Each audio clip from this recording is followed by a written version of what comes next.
Hey everyone. I never thought I'd be the guy writing one of these posts, but here I am. I'm not sure if I'm looking for advice, validation, or just a place to vent, but I need to get this out. My name is Mike, I'm 35, and I've been married to my wife, Jessica, 33, for 7 years. We have 2 kids, Emma, 6, and Jake, 4. Up until recently, I thought we had a pretty solid marriage. Sure, we had our ups and downs, but who doesn't, right? Jessica's always been fiery, let's say. She's opinionated, sharp-tongued, and doesn't back down from a fight. That's part of what drew me to her when we first met. She had this confidence, this energy that made me feel like the luckiest guy alive. But lately, that fire has turned into something else, something cold and cutting. It started small. Jessica would snap at me over little things, like forgetting to take out the trash or buying the wrong brand of cereal. She'd roll her eyes at me in front of the kids, muttering under her breath about how useless I was. At first, I chalked it up to stress. She's been working long hours at her new job as a marketing manager, and I know it's demanding. But the tension between us kept building, and I couldn't shake the feeling that something was off. Then there were the late nights. Jessica started coming home later and later, always with some excuse about last-minute meetings or deadlines. She'd come in smelling like wine, her lipstick smudged, her hair slightly disheveled. When I asked her about it, she'd laugh it off and call me paranoid. Mike, seriously? You think I'm out having some wild affair? Grow up. Her tone was so dismissive, it made me feel stupid for even asking. But the pit in my stomach only grew. One night, after she'd come home particularly late, I decided to check her phone while she was in the shower. I know, invasion of privacy and all that. But I couldn't ignore the nagging voice in my head. I'll never forget the way my hands shook as I unlocked her phone. And what I found? Well, let's just say it was enough to crack the perfect facade of our marriage wide open. Looking back, the signs were there. I just didn't want to see them. Emma and I had been married for 7 years, and things had always been solid. Sure, we had our ups and downs, but who doesn't? It wasn't until a few months ago that I started noticing her pulling away. At first, it was subtle. She'd get home from work later than usual, claiming she was swamped or covering for someone. I didn't think much of it. She's always been ambitious. But then she started being glued to her phone, laughing at texts she wouldn't share, and suddenly guarding it like it held state secrets. I remember one night in particular. We were watching a movie, and her phone buzzed. She grabbed it so fast, I thought she might sprain her wrist. Work stuff, she said with a fake smile, flipping it over so I couldn't see the screen. Since when does work text you at 10 p.m.? I asked, half joking. Since always, she snapped, like I was an idiot for even asking. You wouldn't understand, Jake. You've never worked in a competitive environment. Ouch, that one stung. I'm a mechanic. I work hard, but I guess it's not competitive enough for her. Her mood swings became a regular thing. One minute she'd be sweet and affectionate, and the next, she'd snap at me over nothing. I chalked it up to stress. I even told her to take a weekend for herself, thinking maybe she just needed a break. Why don't you go visit your sister in Chicago? I suggested one night. She gave me this weird look, almost like she was annoyed I was being thoughtful. I don't need a break. Should I storm into the living room and demand answers? Pretend I didn't hear anything? My brain was racing, trying to make sense of what I just overheard. I decided to play it cool, at least for the moment. I walked into the living room like nothing was wrong. Emma was sitting on the couch, her laptop open, but she wasn't typing. Instead, she was scrolling through her phone, a sly little smile on her face. Hey, I said, trying to keep my voice steady. Who were you talking to just now? She looked up, startled for a split second before her expression hardened. No one. Just a work call. Sounded pretty personal for a work call, I said, leaning against the doorframe. Her eyes narrowed. Are you eavesdropping on me now? Jesus, Jake, can I not have a single moment of privacy?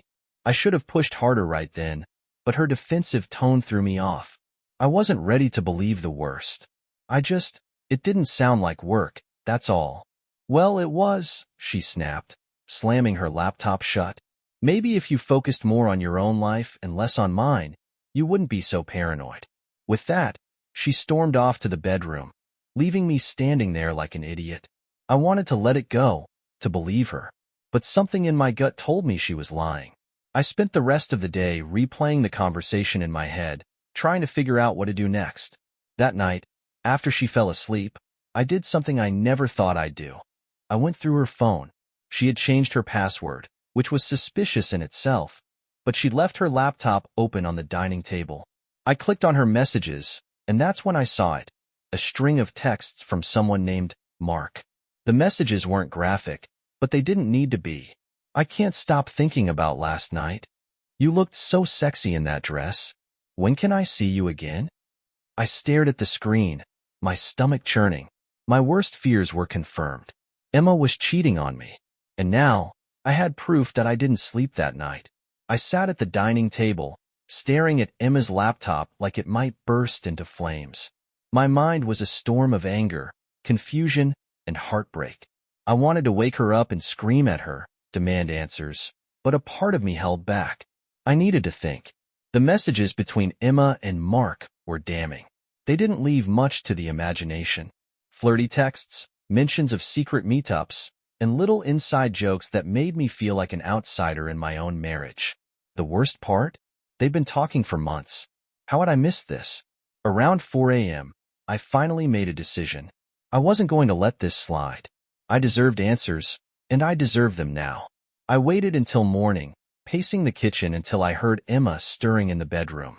She came out in her robe, yawning, and gave me a half-smile. "Morning," she said, heading for the coffee maker like nothing was wrong. I didn't respond. Instead, I slid the laptop across the counter toward her. Care to explain this? Her face went pale as she glanced at the screen. For a second, I thought she might actually tell the truth, but then her expression shifted into something colder. "What the hell, Jake? You went through my laptop?" "Don't try to turn this on me," I said, my voice shaking with anger. "Who's Mark?" She crossed her arms, glaring at me like I was the one in the wrong. "He's a coworker. We've been working on a project together. Those messages are just harmless flirting. It's not a big deal." "Not a big deal?" I snapped. "You've been sneaking around behind my back, lying to me, and you call it harmless? Do you think I'm stupid?" Emma rolled her eyes, and that's when I saw it. The complete lack of remorse. "You're overreacting, Jake. This is why I don't tell you things. You blow everything out of proportion." "Blow things out of proportion?" I repeated, my voice rising. "You've been having an affair, Emma. Don't stand there and gaslight me like I'm crazy for being upset." She sighed dramatically, like she was bored with the whole conversation. "Fine. You want the truth?" "Yes, I've been seeing Mark. But it's not what you think. It's just sex, Jake. It doesn't mean anything." Her words hit me like a punch to the gut. "Just sex?" I echoed, my voice barely above a whisper. "Yes," she said, as if that made it better. "It's not like I love him or anything. You're the one I'm married to." I couldn't believe what I was hearing. The woman I thought I knew, the woman I'd built a life with, was standing in front of me, acting like her betrayal was no big deal. "You don't even care, do you?" I asked, my voice breaking. Emma shrugged. "What do you want me to say, Jake? I'm sorry?" "Fine. I'm sorry. But maybe if you weren't so boring, I wouldn't have needed to look elsewhere." That was it. The final nail in the coffin. Something inside me snapped, and I knew there was no coming back from this. I stood there, stunned, as her words echoed in my head. "Maybe if you weren't so boring, I wouldn't have needed to look elsewhere." It felt like she had ripped my heart out, thrown it on the floor, and then laughed while stomping on it. I stared at her, trying to process what she had just said, but all I could feel was a mix of rage and despair. "Boring?" I repeated, my voice trembling. "That's your excuse? 7 years of marriage, and you throw it away because you're bored?" Emma shrugged, completely unbothered. "I'm not throwing anything away, Jake. You're being dramatic. It's not like I'm leaving you. I just needed something different. That's all." I couldn't believe what I was hearing. The sheer audacity of her words made my blood boil. "You needed something different? And instead of talking to me, instead of working on our marriage, you decided to screw some guy from work?" She rolled her eyes like I was the one being unreasonable. God, Jake, you make it sound so dirty. It's not like that. Mark understands me in ways you don't. He's ambitious, driven. He gets me. Gets you? I shouted, slamming my hand on the counter. I've been here for you through everything. I've supported you, loved you. And this is how you repay me? By sleeping with some guy because he's ambitious? Emma flinched at the sound of my hand hitting the counter but quickly recovered, her expression hardening. Don't yell at me. I won't stand here and be treated like a child. If you're so upset, maybe you should take a look at yourself and figure out why I felt the need to go elsewhere.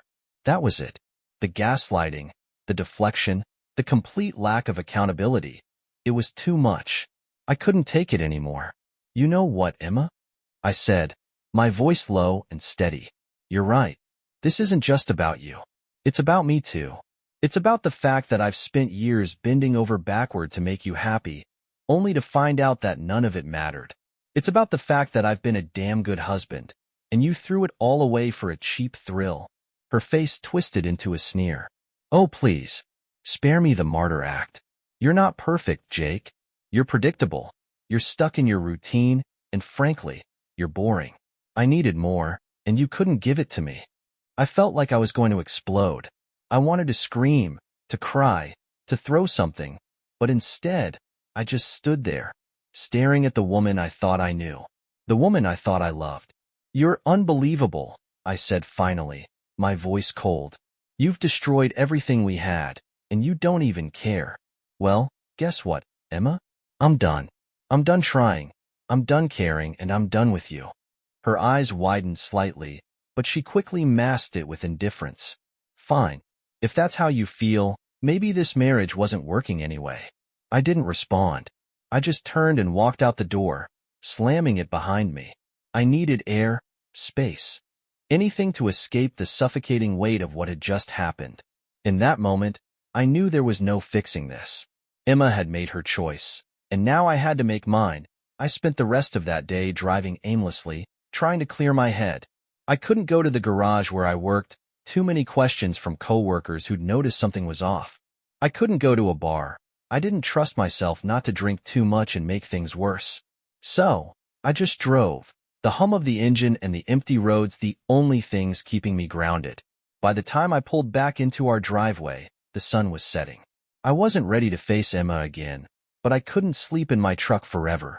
As I climbed out, I noticed our neighbor, Karen, standing by her mailbox. Karen was the type who always knew what was going on in the neighborhood. Normally, I'd avoid her, but tonight, I was too drained to care. Rough day? She asked, her tone light but her eyes curious.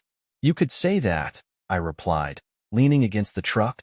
She hesitated, like she was deciding whether to say something. Finally, she spoke. Jake, I've been meaning to talk to you.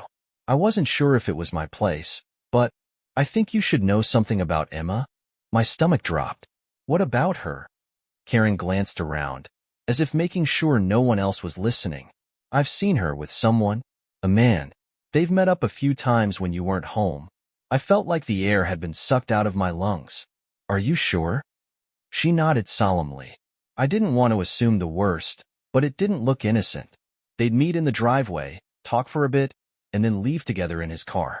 It's happened at least 3 times that I've noticed. Did you see what he looked like? I asked, my voice barely above a whisper. Tall, dark hair, always in a suit, Karen said. I thought he might be a coworker or something, but the way they acted, it didn't seem professional. Mark. It had to be him. I clenched my fists, my anger bubbling to the surface again. Karen must have noticed, because she quickly added, I'm sorry, Jake. I didn't want to get involved, but you're a good guy, and you deserve to know. Thanks, I muttered, though the word felt hollow. I appreciate it. As I turned to head inside, Karen called after me. If you ever need someone to talk to, I'm here. I nodded without looking back, my mind racing. The pieces were all falling into place now, and they painted a picture I didn't want to see. Emma hadn't just betrayed me. She'd done it blatantly, right under my nose, with no regard for how it might affect me.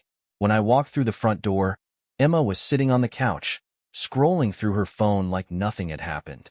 She didn't even look up.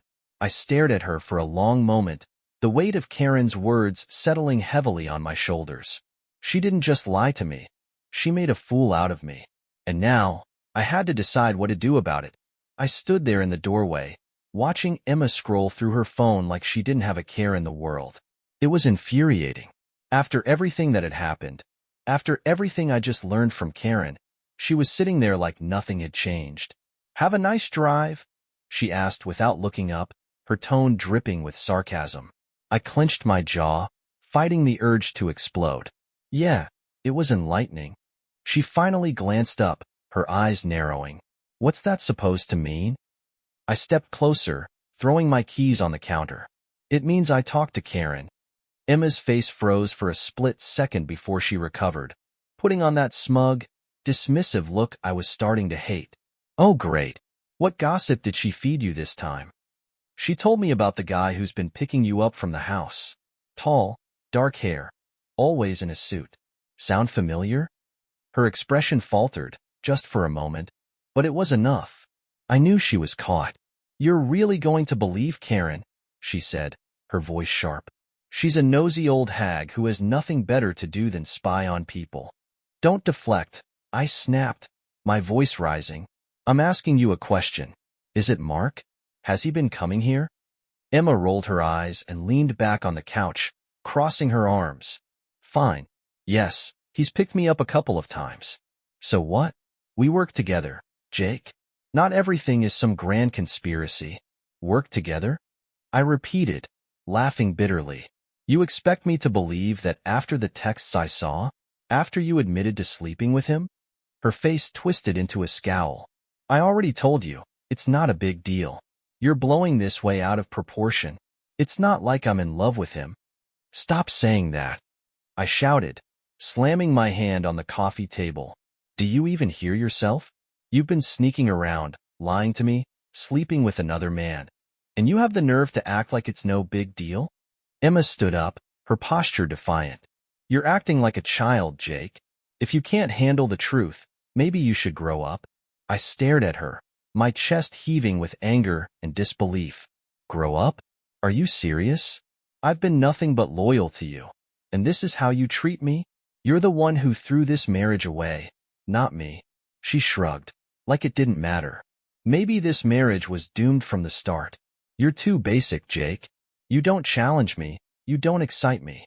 Mark does." Her words cut deeper than I thought possible. I felt my knees weaken, but I refused to let her see me break. "You know what, Emma? You're right. This marriage is over. But not because of me. Because of you. You don't deserve someone who loves you unconditionally. You deserve exactly what you've created, nothing." She smirked, but there was a flicker of something in her eyes. Fear, maybe? Fine. If that's how you feel, then go. I'm not stopping you. I grabbed my jacket and turned to leave. "Oh, I'm going, Emma. But trust me, you'll regret this one day." And with that, I walked out, slamming the door behind me. This time, I knew I wasn't coming back. I drove away without a destination, just needing to put as much distance as possible between me and Emma. The road stretched endlessly in front of me, and for the first time, I let myself cry. It wasn't just anger anymore. It was grief.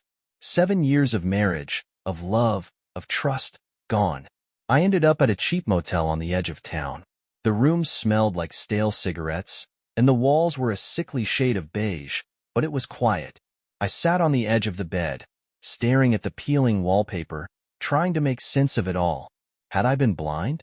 Was I really as boring as Emma claimed? My mind replayed every fight, every cold shoulder, every time she made me feel like I wasn't enough. But no matter how much I searched for answers, the truth remained. Emma chose to cheat. That wasn't on me. I grabbed my phone and started scrolling through old photos. There we were, smiling at the Grand Canyon, cutting our wedding cake, holding hands at a baseball game. We looked so happy, so in love. What the hell happened? Eventually, I fell asleep fully clothed, my head spinning with questions I might never get answers to. The next morning, I woke up with a pounding headache and a sense of clarity. I wasn't going to let Emma manipulate me anymore. If she wanted out of this marriage, she could have it. I'd be damned if I stayed with someone who thought so little of me. I called a lawyer that day. His name was Tom, a no-nonsense guy who didn't sugarcoat things. If she's cheating and you have proof, you're in a good position, he said. But be prepared. It's going to get messy. Messy was an understatement. Tom walked me through what to expect: dividing assets, the possibility of Emma contesting the divorce, and the emotional toll it would take. I felt overwhelmed but determined. I just want this over with, I told him. Then let's get started, he replied. When I got home later that day, I handed Emma the divorce papers. She glanced at them, her expression unreadable. So, you're really doing this? She asked, her voice calm but cold. You made your choice, Emma, I said. Now I'm making mine. She laughed bitterly. You think you're the victim here, don't you? Poor Jake, the perfect husband, blindsided by his evil wife. I didn't take the bait. I'm not playing this game with you. Sign the papers, or don't. Either way, we're done. For the first time, I saw a flicker of panic in her eyes. You're really walking away? Emma, you walked away the moment you started sleeping with Mark, I said. I'm just catching up. Word spread quickly. My best friend, Mike, showed up that night with a six-pack and a sympathetic ear. Man, I always thought Emma was a bit intense, he admitted. But I never saw this coming. We spent hours talking, drinking, and venting. Mike reminded me of who I was before Emma: confident, funny, happy. I realized how much of myself I'd lost trying to make her happy. That a week later, Emma started texting me. At first, it was casual, asking about bills, the house, logistics. But then the tone changed. I made a mistake, she wrote one night. I miss you, Jake. I didn't respond. She followed up with, can we talk? I think we can work this out. I was tempted to reply, to give her a piece of my mind, but I knew it wouldn't change anything. She didn't miss me. She missed the stability I provided. The day we finalized the divorce was surreal. Emma sat across from me in the lawyer's office, looking more angry than sad. When the papers were signed, she muttered, "You'll regret this." I didn't respond. I just stood up, shook Tom's hand, and walked out. It felt like a weight had been lifted off my shoulders. The weeks that followed were tough, but they were also freeing. I moved into a small apartment, focused on work, and started reconnecting with old friends. For the first time in years, I felt like myself again. I even joined a local hiking group, something Emma had always scoffed at. One of the women in the group, Sarah, caught my eye. She was kind, funny, and down to earth. Everything Emma wasn't. Looking back, I realize Emma's affair was the wake-up call I didn't know I needed. It hurt like hell, but it forced me to see the truth. Our marriage had been broken long before Mark came into the picture. If I could offer advice to anyone in a similar situation, it would be this: trust your instincts, value yourself, and don't settle for someone who doesn't respect you. Life is too short to waste on people who don't see your worth. And as for Emma, she can keep Mark. I'm moving forward, and I'm never looking back.